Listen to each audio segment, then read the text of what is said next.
First, slide the neck assembly into the frame. Ensure that the square holes are aligned. Next, insert the M6x47 screws into the square holes at the joint and secure them on the other side with the M6 nuts.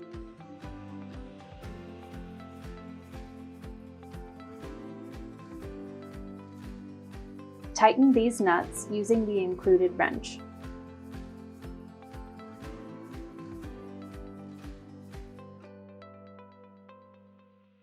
Next, press the deck firmly onto the frame for a snug fit. Secure the deck to the underside of the frame with 5 screws.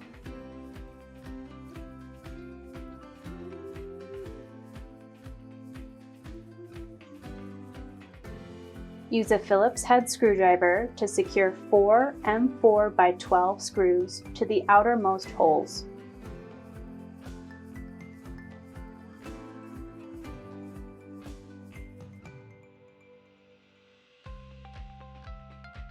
The final M6x10 screw should be threaded into the larger hole just under the front 2 holes.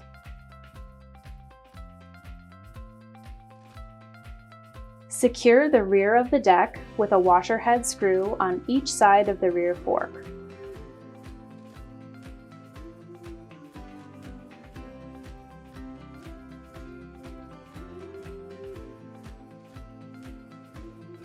Next, slide the front fork assembly up through the neck assembly. The pin on the fork should be facing forward.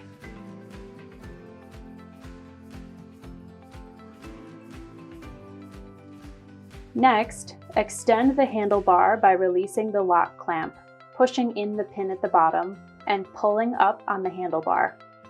You will hear a click as the pin secures into the next position. Slide the plastic cover halfway up the handlebar.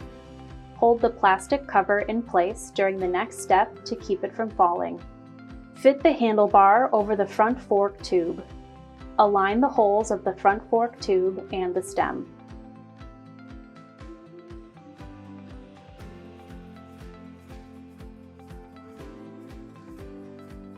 Push the M6 nut in the hexagonal hole and thread the M6x32 screw through the other side with a Phillips head screwdriver.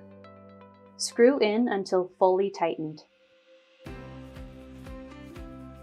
Lower the plastic cover on the handlebar stem until it clicks in place at the top of the neck. You can adjust the handlebar by releasing the lock clamp, pushing the pin in, and pulling up on the handlebar. Ensure the pin clicks into another position and re-secure the lock clamp. Step down on the rear fender to brake. You are now ready to roll.